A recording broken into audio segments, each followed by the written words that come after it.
The Federal Reserve speaks and the markets shrug. Here to join us, we've got Peter Schiff, a man who never shrugs when the topic is the Federal Reserve. He's the president of Euro-Pacific Capital. Peter, welcome. Bernanke, in his release statement, they noted slightly strengthening economy. They said things are getting a little bit better. At the same time, they lowered their GDP estimate to 2.5% for 2012. Is this wishful thinking, a mixed message, or what exactly? How do you put those two together? You might call it overt propaganda. I think the U.S. economy is getting worse, and the Fed is constantly having to ratchet down its previous expectations. And of course, I think it's a lot worse than the Fed chairman lets on, because I think there's a lot more inflation than he'll admit to. And I think one of the reasons it looks like the economy is growing is because we're measuring it with phony inflation data. I think if the data more accurately reflected the amount of inflation that Ben Bernanke is creating, you would see that the real economy is actually shrinking. And that's why it's so difficult for people to find jobs. That's why household income is so weak relative to inflation, because the economy is not growing, it's shrinking, and the Federal Reserve's loose monetary policies is one of the main reasons. Now, Bernanke's saying that things would have been much worse. He's in his presser saying that the best reason to have these accommodative policies is because things just would have been terrible without that. Presumably he means, what, 10% unemployment versus the 9% we have now. How is that wrong?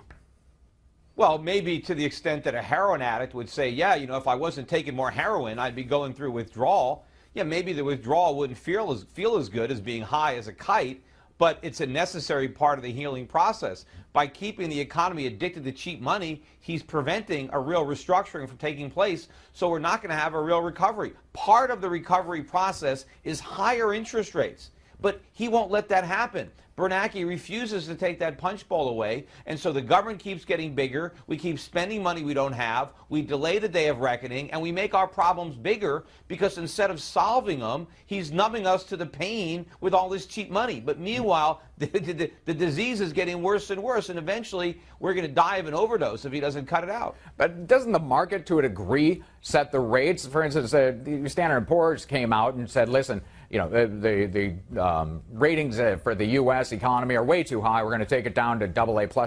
Rates actually went lower then. If people just want to go to the U.S. for want of a better place to hide, aren't our rates naturally going to be, what happens there? I mean, I'm confused as to how the market keeps voting towards the market is not setting the rates. That's the problem. And sure, S&P downgraded us all the way down to the second highest rating. I mean, as far as I'm concerned, we should be junk. But regardless of that, the Fed is in there buying treasuries. Foreign central banks are out there buying treasuries. That is not the market setting rates. That is governments and central banks distorting the market. Rates are too low. I mean, does anybody really think that the market on its own would put short-term rates at zero? No, there's no way that would happen. The government is doing that, and it is creating problems. Just like the low interest rates under Alan Greenspan, that 1% Fed funds rate, that's what inflated the housing bubble. That was the consequences. We got a lot of damage to our economy. The whole financial crisis of 2008 has its roots in the cheap monetary policy of Alan Greenspan. We have to ask ourselves, what is the looming crisis that awaits as a consequence of the cheap money policies of Ben Bernanke, because he's being even more reckless than Alan Greenspan. Now, he's got Europe over there that's a much more screwed up situation than Greenspan did. He's also got a fiscal side of the equation that, Bernanke's operating in a vacuum. There's nothing else happening in Washington, D.C. There's no check. There's no balance. You and I can talk about what a fool the guy is. But frankly, there's no governmental policy regarding the economy whatsoever. So what's a guy to do in that situation? There is a governmental policy, and that's hurting the economy more. Yeah.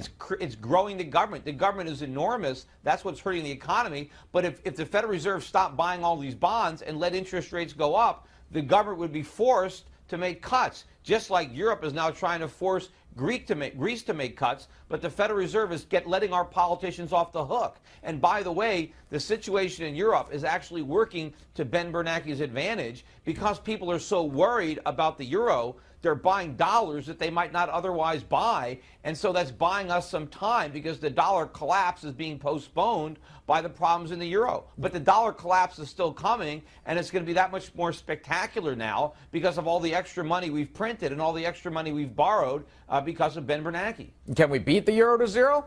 That seems like the most screwed up currency. I mean, the dollar will exist, devalued or not. The euro probably shouldn't exist whatsoever. Doesn't that work to our benefit if we like and neglect the dollar? I think we're going to win the race to the bottom, unfortunately. You know, it's not a race you want to win, but it's one we're prepared to win, I guess. Yeah, we'll do our best, and we'll keep you posted. Peter Schiff, he's the president of Euro-Pacific Capital. Thanks so much for joining us, Peter.